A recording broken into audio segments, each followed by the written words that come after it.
English నేర్చుకోవడం అనర్గళంగా మాట్లాడడం మీ కల? వెంటనే కాల్ చేసి క్లాసెస్‌కి రిజిస్టర్ అవ్వండి.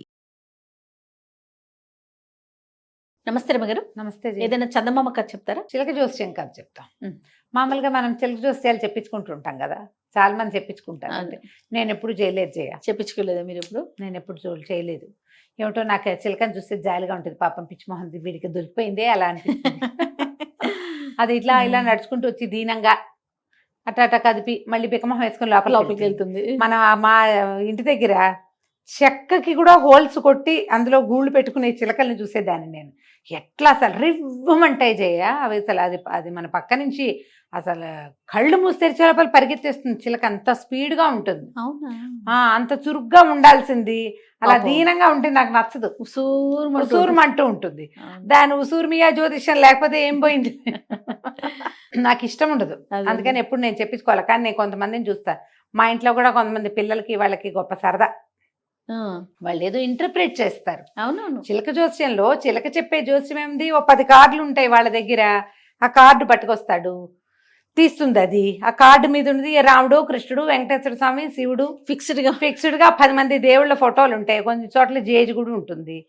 అందాజుగా ఈ కనపడ్డ వాడి ముఖ కవళికల్ని దీన్ని మ్యాచ్ చేసి వాళ్ళు చెప్తారు. ఇంటర్ప్రిటేషనే, అంతకంటే ఏముంటుంది, అదేలేండి. ఏముండదు. అయితే దాని మీద చెప్తాం. ఓ పల్లెటూరులో ఉన్నట ఒక రైతు కుటుంబంలో మంగయ్య అని ఒక కుర్రాడు ఉండేవాడు. ఈ కొంచెం తెలివి తక్కువ వాడు. ఉమ్. ఏదో రేర్గా కానీ ఉండేవాళ్ళు కదా, వెర్రిబాగులు వాడు. బాగా తెలివితేటలు లేవు. తెలివితేటలు లేకపోవడంతో సంపాదన కూడా కొంత తక్కువగానే ఉంటుంది. వాళ్ళని ప్రజలు సులువుగా మోసం చేసేస్తారు. 10 రూపాయలు ఇవ్వాల్సిన చోట 5 రూపాయలే ఇస్తారు. నీ పనికి ఇంతేనంటారు పాపం. ఉమ్. అయితే ఈయన అమ్మ నాన్న ఏదో వాడిని ఎటగొట్టా పెంచేవాళ్ళు. తెలివితక్కువ పెద్దమ్మ, వీడికి అదృష్టం లేదు, వీడికి అదృష్టం ఉన్న పిల్లవాడు కాదని, వీడు తెలివి తక్కువ వాడని, మూఢుడని వాడిని అనేవాళ్ళు.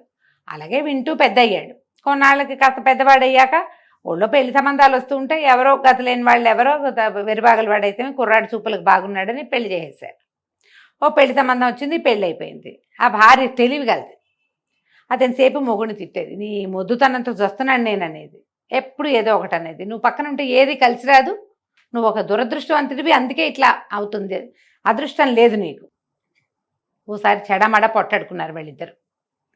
పొట్టాడుకోవడం ఏముంది, ఆవిడ అరిచి తిడుతుంది, వీడు నుంచుంటాడు మాట్లాడుతాడు. అదే అదే. సరే ఏమనుకున్నాడు, దీంతో ఉండద్దు, అదృష్టం కలిసి వచ్చేదాకా ఇంటికి రాకూడదు అనుకుని ఎక్కడికో పోయాడు. వెళ్ళగా వెళ్ళేటప్పుడు అతని జేబులో ఒక బేడ కాసు ఉంది. ఉమ్. బేడ అంటే ఇంకా కాణీలు, అర్ధనాలు వాటికన్నా అవి తక్కువ ఉండక అండి? అంతకంటే తక్కువ. అయితే ఈ బేడ కాసుతోటి పోయాడేటో. ఉమ్. ఊళ్ళల్లో ఏముంది, పొద్దున ఇంత చద్దన తింటే సాయంత్రం దాకా ఆకలి ఉండేది కాదు. నడుస్తూ ఎక్కడికో వెళ్ళాడు. ఓ చెరువు గట్టు మీద ఒక చిలకని పెట్టుకుని ఒక ఆయన జ్యోతిష్యం చెప్తున్నాడు. వీడు పోయి చూస్తూ కూర్చున్నాడు. తర్వాత ఏమనిపించింది, వాళ్ళు ఎవరికో అతను చెప్తున్న మాటలు వింటే నీకు అదృష్టం కలిసి వస్తుంది, అదృష్టం లేదు, వస్తుంది రాదు, ఇలాంటి మాటలు విని మనకు కూడా అదృష్టం ఉందో లేదో కనుక్కుందాం. ఎప్పుడు దురదృష్టం నీది, నీకు అదృష్టం లేదంటుంది పెళ్ళాము. అమ్మా నాన్న ఉన్నప్పుడు కూడా వాళ్ళు అట్లాగే అనేవాళ్ళు. ఉమ్. అదృష్టం ఎప్పుడు వస్తుందో వీడిని కనుక్కుందాం అని అనుకుని చిలక జ్యోతిష్యుడి దగ్గర కూర్చున్నాడు. ఆ బేడ కాస్త అతని చేతిలో పెట్టాడు. ఆ చిలక లోపల నుంచి వచ్చి ఒక కార్డు తీసి చేతిలో పెట్టింది. లోపల పోయి కూర్చుంది. మళ్ళీ ఈయన కార్డు చూసి ఆహాహా అన్నాడు, నీకు చాలా కలిసి వస్తుంటే ఏం కలిసి వస్తుంది, నా దగ్గర ఉన్న బేడకాసు కూడా నువ్వే తీసుకున్నావు, నాకేం కలిసి రాదంటే, అబ్బాయి అట్టగాదురా అబ్బాయి, నీకు ఇప్పటి నుంచి చాలా కలిసి వస్తుంది. నువ్వెవరిదైనా మొహం పగలగొట్టు, అదృష్టం కలిసి వస్తుంది. ఎవరిదైనా జుట్టు పుచ్చుకుని ఈడ్చేయి, అదృష్టం కలిసి వస్తుంది. ఎవరిదైనా నడ్డి మీద దన్ను, అదృష్టం కలిసి వస్తుంది. ఆఖరికి నీకు ఎదురుపడిన లంకె మీదని ఎడంకాలతో తన్నినా సరే నీకు అదృష్టం కలిసి వస్తుంది. ఇప్పుడు నీ టైం అట్లాంటిది అన్నాడు. అనేసరికి ఆశ్చర్యపోయాడు. అలాంటిది ఉందా అంటే ఉందనమాట మనకి, ఇప్పుడు వచ్చింది. ఉమ్. ఉమ్. సరేనన్నాడు. పోయింది బేడకాసని లేచి అక్కడి నుంచి బయలుదేరాడు.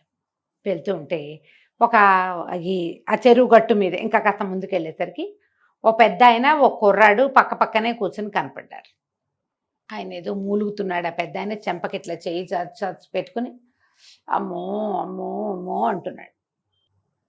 చూసి అనిపించింది, వీరు ఏం చెప్పాడు, ఎవరిదైనా గోప్పగలగొట్టు అదృష్టం కలిసి వస్తుందని చెప్పాడు. ఈయన ఎవరు మొహం మీద చేయి పెట్టుకుని ఉన్నాడు, ఈయన గువ్వే పగలగొడదామని గబగబా దగ్గరికి వెళ్ళి ఆయన ఏదో ఇక్కడ చెంప మీద చేయి తీసి ఏదో వస్తువు ఇట్లా ఇవ్వబోయాడు కొడుక్కి. చెయ్యి తీశాడు. అంతే. తీయంగానే ఆ చెయ్యి తీసిన చెంప మీద దవాడు అదిరిపోయేటట్టు కొట్టాడు. ఈ కొట్టిన దెబ్బకి, మంగన్న కొట్టిన దెబ్బకి ఎగిరి పడ్డాడు ఆయన పక్కకి. కొట్టినవాడు ఊరుకోలా. అదృష్టం కలిసి రావాలి అని పేదగా అరిచాడు. ఆరవంగానే ఆ పక్కనున్న కుర్రాడు లేచి కలబడ్డాడు. ఎవడరా నువ్వు? మా మా నాన్నను కొడతావా? పెద్ద చిన్న లేదు నీకు, నీ దారి నువ్వు పోకుండా మధ్యలో ఈ అదృష్టం కలిసి రావటం ఏంటి? మా నాన్నని ఎందుకు కొట్టేవు అని చెప్పి గుద్దేసేవాడే పిడిగుద్దులు. ఇంతలో కింద పడిపోయిన అయ్యే బాబు ఉండరా కొట్టబోకరా ఆ మనిషిని కేకలు పెట్టాడు ఆయన. ఎప్పటి నుంచో మూలుగుతున్నాడు. నాన్న మాట్లాడటమే విచిత్రం, పొద్దు నుంచి మూలుగుతూనే ఉన్నాడు ఆయన. నాన్న అని కుర్రాడు తండ్రి దగ్గర పరిగెత్తాడు. ఏమైంది నాన్న అంటే, వీడు కొట్టిన దెబ్బకి ఆ పళ్ళు సలుపుతున్న 2 పళ్ళు ఊడిపోయినాయిరా, వైద్యుడి దగ్గరికి వెళ్దామని బయలుదేరారు వాళ్ళు. 2 పళ్ళు ఊడిపోయినాయి. మత్తి ఇవ్వకుండా ఒక్క దెబ్బకి లాగేశాడు 2 పళ్ళును. ఎందుకు కొట్టాడో వాడికి ₹1 ఇవ్వు, వైద్యుడి దగ్గరికి వెళ్తే ₹4 అయ్యేది. ₹1 3 రోజుల నుంచి సలిపి చచ్చిపోతున్నావు, ఆ ఖర్చు ఎట్లాగా అనుకుని ₹1 వాడి చేతిలో పెట్టని, బాబు మంచి పని చేసేవరా కొట్టి ఇదిగో అని ₹1 చేతిలో పెట్టాడు. ఓకే. ఇది ₹1 కాసు చూసుకున్నాడు. బేడ కాసు పోతే పోయింది, ₹1 కాసు వచ్చింది. ఎన్ని బేడలు అని ఆశ్చర్యపోయాడు. అంటే కలిసి వచ్చిందనమాట మనకి. అది ఇట్లా ₹1 కలిసి రావడం వాడి జీవితంలో ఎరగడు. ఆశ్చర్యపోయాడు. పోయి మనకు అదృష్టం నిజంగానే ఉంది, చిలక జోస్యం వాడు కరెక్ట్గా చెప్పాడు. ఆ ₹1 జేబులో వేసుకున్నాడు. వాళ్ళతో ఏదో కాసేపు మాట్లాడాడు. ఏదో అడిగారు, ఏ ఊరు, ఎక్కడికి వెళ్తున్నావు, ఏదో అడిగారు. ఏదో చెప్పాడు, నోటికి వచ్చింది. ఇక నడవటం మొదలుపెట్టాడు. నడవటం మొదలెడితే ఇంకా ముందుకెళ్తే ఒక కోనేరు ఉంది, దేవాలయము కోనేరు ఉన్నాయి. కోనేరు గట్టు మీద ఒక ఆయన ఎవరో ఇటా కూర్చుని ఆయన వీపే వీడికి కనపడుతోంది. వెనక్కి తిరిగి ఉన్నాడు, మనిషి కనిపించలా. ఎవరో పెద్ద మనిషి అటు తిరిగి కూర్చున్నాడు. వీడికి చిలక జోస్యం వాడు చెప్పిన 2వ వాక్యం గుర్తొచ్చింది. ఎవరినైనా సరే నడ్డి మీద ఎగిరి తనినా సరే నీకు అదృష్టం కలిసి వస్తుంది. ఈ అటు తిరిగి కూర్చున్న ఆయన నడ్డి మీద తందామని పుట్టింది వీడికి. కనపడుతున్నాడు కదా, అదేలే. కప నడిచి స్పీడ్గా ఒక్క తన్ను తన్నాడు ఆయన నడు మీద. తన్నేసరికి మెట్ల మీద కూర్చున్న వాళ్ళు అదాటుగా వెనక నుంచి తోస్తే అదిరిపడి పడిపోరు. ఈయన పోయి ముందుకెళ్ళి పడ్డాడు. పట్టం ఏమిటి, పెద్ద కేక పెట్టాడు. ఈ మనవాడు ఏం చేశాడు, ఈ మంగయ్య అదృష్టం కలిసి రావాలి అని అరిచాడు. ఆ కిందకి పడ్డాయన, ఎవడరా నువ్వు నందన్నెవని లేచి నుంచున్నాడు. నుంచున్నాక ఆయనకు తెలిసింది, ఆయన కొన్నాళ్ళుగా నుంచుని ఎరగడు, ఆయన వంగిపోయి ఉంటున్నాడు. నడుంలో ఎక్కడో పట్టేసింది, సాఫీగా నడుని రావటల్లా. ఈ తన్నిన తన్ను ఆ ఎక్కడ ఈ జంక్షన్ లో తగిలిందో ఏమంటారు జాయింట్ లో సెట్ అయింది. అది కరెక్ట్ గా సెట్ అయిపోయింది. ఒక్కోసారి అట్లా అవుతాయి కదా, వెనక నుంచి సెట్టింగ్స్ చేస్తారు. అక్కడ తగిలింది దెబ్బ. లేచి నిలబడేసరికి ఊరిని భలే తన్నెవరా కుర్రాడా నువ్వు, ఏ నాటి నుంచో 6 నెలల నుంచి చచ్చిపోతున్నాను నడ్డి పట్టేసి సాఫీగా నుంచుని ఎన్నాళ్ళయిందో గూని మొత్తం తీసేసావు, భలే వచ్చేసావరా, దాదా కూర్చో అని దగ్గర పిలిచి కూర్చోబెట్టుకున్నాడు. ఎందుకు తన్నావు ఏంటంటే, అదృష్టం కలిసి వస్తుందని తన్నానండి అన్నాడు. నీకు అదృష్టం ఏం కలిసి వచ్చిందో, నాకు అదృష్టం కలిసి వచ్చిందిరా నాయన. ఇన్నాళ్ల నుంచి లేని సాఫీదనం వచ్చేసింది, నొప్పి పూర్తిగా పోయింది. నొప్పి లేదు, ఒక్కసారి మనకి ఆ జాయింట్ కనుక సెట్ అయితే ఇంకా పెయిన్ ఉండదు కదా. ఆయన ఒక ₹15 తీసి జేబులోంచి చేతిలో పెట్టాడు. బాగుంచుకో, చాలా సహాయం చేసావు అని తన బ్యాగ్ పుచ్చుకొని నిఠారుగా నడుచుకుంటూ మిలిటరీ కబాతలాగా నడుచుకుంటూ వెళ్ళిపోయాడు. 15 1 ₹16 వచ్చాయి. ఎంత బాగుందో. సరే నడవటం మొదలుపెట్టాడు. ఎక్కడికో వెళ్తున్నాడు. అట్లా వెళ్తుంటే ఒక పెళ్లి పందిరి కనపడింది. పెళ్లి పందిరిలో చూరికే చూస్తూ నుంచున్నాడు. వాళ్ళు ఏదో సన్నాయి వాయిస్తున్నారు. పందిట్లో చివరిగా వీళ్ళు ఉంటారు కదా, అవతల దేవాలయానికి కానించి పెళ్లి వివాహం అది ఏమిటో జరుగుతోంది. పందిరి సుమారైన పందిరి, అది ఊరికే శాస్త్రానికి వేశారు. ఆ పందిరి కింద కూర్చుని సన్నాయి వాళ్ళ మేళ ఉంటారా, 2 సన్నాయి వాయిస్తారు, 2 డోళ్ళు ఉంటాయి, తిప్పి పట్టేవాడు ఒకడు ఉంటాడు, ఓ తాళం వేసేవాడు ఉంటాడు. వీళ్ళ 6 కూర్చున్నారు. ఇతనికి ఆ సన్నాయి వింటూ క్షణంలో సన్నాయి వాడి జుట్టు మీద పడింది. మనకి వీడేం చెప్పాడు, ఈ చిలక జోస్యం వాడు జుట్టు పుచ్చుకుని ఈడ్చేస్తే అప్పుడు కూడా అదృష్టం కలిసి వస్తుంది అన్నాడు. మామూలుగా జుట్లు పుచ్చుకుని ఈడవటానికి ఆడాళ్ళకైతే పొడుగు జుట్లు ముళ్ళు ఉంటాయి, వాళ్ళు పుచ్చుకుంటే తంతారు, మగవాళ్ళకి జుట్లు ఉండవు. కానీ ఇక్కడ ఈ సన్నాయి వాయించే వాడికి ఇట్లా జులపాలు ఉన్నాయి మెడదాకా. ఈయనకేమనిపించింది, వీడు జుట్టు పుచ్చుకులాగితే ఏమవుతుందో చూద్దాం అని చెప్పి వాడేదో చక్కగా పక్కాల నిలబడి వాయిద్యం వాయించుకుంటున్నాడు. వీడు గభాలన పందిట్లో కడుగు పెట్టి ఆ సన్నాయి వాయించేవాడు జుట్టు పుచ్చుకుని ఈడ్చుకొచ్చేసాడు.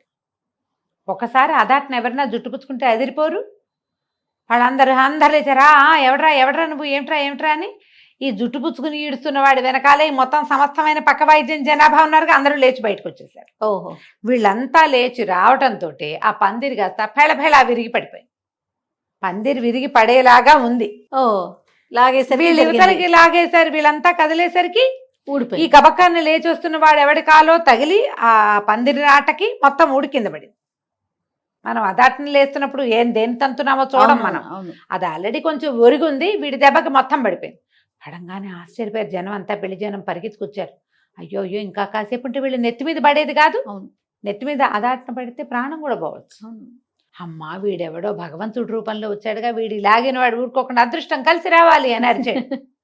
వాళ్ళకి అదృష్టం ఎట్టా కలిసి వచ్చింది, చావు తప్పి కన్నులోట పైనంత పని పుచ్చుకుని ఈడిస్తే ఈడ్చాడు కానీ తప్పిపోయింది.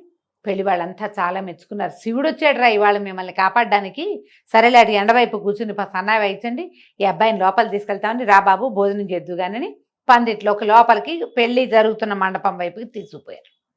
ఆ మండపానికి వెళ్తుంటే వీళ్ళు ఏం చేశారు, పానకం బిందెలు నింపి పెట్టారు. మామూలుగా పెళ్లిళ్లలో ముందు సాయంత్రమో పొద్దున్నేనో పానకం ఇస్తారు కదా, పానకం బిందెలు ఇస్తారు. పానకం బిందె ఎక్కడుంటే మనవాడికి గుర్తొచ్చింది. చిలక చూస్తే వాడు ఏం చెప్పాడు, లంకె బిందెని ఎడంకాలతో తన్నినా నీకు కలిసి వస్తుంది అన్నాడు. పానకం బిందె కనపడదు, ఏదో బిందె అన్నాడు, అదేం బిందో ఆయన చెప్పింది. ఇక్కడ ఓ బిందె కనపడింది. ఏం చేశాడు, నడుస్తూ నడుస్తూ ఒక్క తాపు తన్నాడు ఆ బిందెని. అతను తన్నాడని చూశారు అందరు. కాలు తగిలింది కాదు, తన్నాడు. తంతే ఆ బిందె ఎగిరి పడి బొక్కబోర్ల పడింది, పానకం అంతా పడిపోయింది.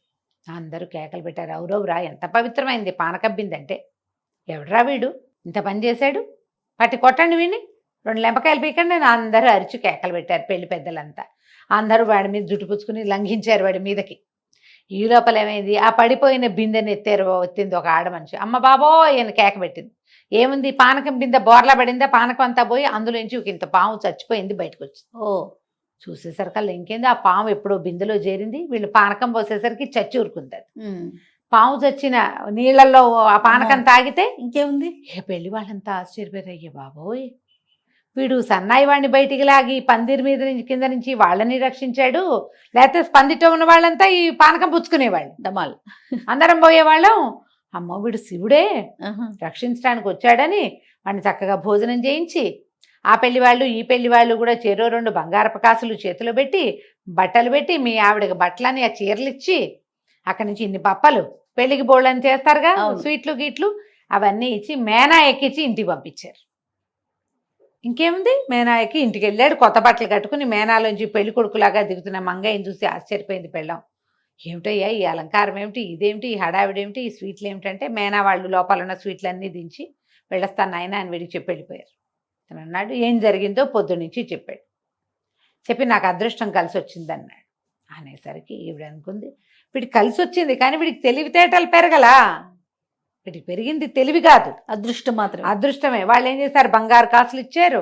ఓ 16 రూపాయలు వచ్చినాయి. 16 రూపాయలు అంటే కనీసం 6 నెలల గ్రాసం. 3-4 రూపాయలతో రోజు నెల వెళ్ళిపోయేది వాళ్ళకి.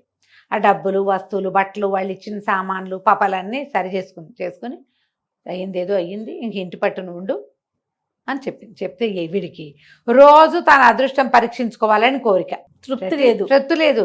ఇంకా ఇలాగే ఉండదు అని ఆవిడకి తెలిసింది. ఒక రోజు వస్తుంది ఇట్లా కలిసి వచ్చే రోజు. రోజు ఎందుకు కలిసి వస్తుంది, ఏం కొంప ముంచుతాడు అని ఎక్కడికి వెళ్ళొద్దు అని చెప్పేది. కానీ వన్ ఫైన్ డే వాడికి వెళ్దామనిపించింది. వెళ్ళి ఏం చేశాడు, ఆ పక్క ఊర్లో ఒక పెద్ద మండపం అది ఉండి, అక్కడ ఒక స్వామీజీ వచ్చి స్పీచ్లు ఇస్తున్నారు. ఆయన స్టేజ్ మీద కూర్చుని మాట్లాడుతున్నాడు. వీడికి మళ్ళీ తను లైన్గా చేసుకురావాలి. ఏమిటి, ముందు ఒకటి గొప్ప పగలగొట్టాలి, తర్వాత నడివెర కొట్టాలి, తర్వాత జుట్టు పుచ్చుకులాగాలి, తర్వాత బిందె దనాలి, అది వాడి లైను. ఇప్పుడు గోపగలు కొట్టడానికి ఎవరున్నారు వైనంగా చూస్తున్నాడు. చూస్తుంటే ఈ జనాలందరికంటే అందరూ స్వామీజీ కేసు చూస్తున్నారు. ఆయన అయితే వైనంగా చక్కగా కనపడుతున్నాడు, తేర్పిగా. ఆయన కొట్టచ్చని గబగబా వెళ్ళి ఆ స్టేజ్ ఎక్కేసి ఫెడేల్మని ఆ స్వామీజీని ఒక్కడు కొట్టేసరికల్లా ఇంకేముంది, ఆయన శిష్యులు 25 మంది ఉన్నారు, బలాఢ్యులు. అక్కడి నుంచి వింటున్న వాళ్ళంతా ప్రవచనం వినేవాళ్ళు ఉన్నారు, 100-150 మంది. అందరూ కలిసి తలా ఒక పిడిగుద్దు గుద్దారు. వెరివెధలో ఉన్నాడు, వీడేమిటి ఇంత కొట్టాడు ఏమిట్రా, పైగా కొట్టి అదృష్టం కలిసి రావాలి అని అరిచేస్తాడు. అరిచేసరికల్లా ఆ స్వామీజీ దెబ్బకి పడిపోయిన ఆయన మెల్లిగా లేచి కిందకొచ్చి, ఈ దెబ్బలు తింటున్న వాడిని ఆపి వీళ్ళందరినీ వదిలేయండి, వీడి పిచ్చి వెధవ, వాడికి తెలీదు, వాడు మెల్లిగా ఆయనకి జరిగింది చెప్పాడు. నీకు అదృష్టం ఏంటో కలిసి రాదురా నాయన, ఇంటికి వెళ్ళిపోయి ఇంక ఈ పనులు చేయబోక, ఒక్కసారే కలిసి వచ్చింది నీకు అని పంపించాడు. సావు తప్పి కన్నులు ఒట్టపోయి మంగయ్య ఇంటికి చేరాడు. చేరి పెళ్ళాన్ని చెప్పాడు, దేహశుద్ధి చేశారు వాళ్ళంతా అనుకుంటారు. ఇంకోసారి అదృష్టాన్ని పరీక్షించకు, ఏదైనా మనకి ఒక్కసారి కలిసి వస్తుంది అంతే. ఆ కలిసి వచ్చింది ఎవరికైనా మళ్ళీ మళ్ళీ కలిసి రాదు. ఓసారే లక్ జాక్పాటు అవి రోజు రోజు వచ్చే వాటిని అనరు, లక్కులని జాక్పాట్లని అని చెప్పి, సరే ఆ ఉన్న డబ్బులు ఆ బంగారంతో ఏదో ఇంకో 4 ఎకరాల పొలం కొనుక్కుని ఆవిడే సాగు చేసుకుంటూ ఈ మందమతి మొగుడుతోటి ఏదో కష్టపడి కొంత పని చేయగలదుగా, ఆ పని మాత్రం చేయించుకుంటూ హాయిగా ఉన్నారు. కథ కంచికి మనం ఇంటికి. చాలా బాగుంది రమ్మగారు. నమస్తే అండి. నమస్తే జీ.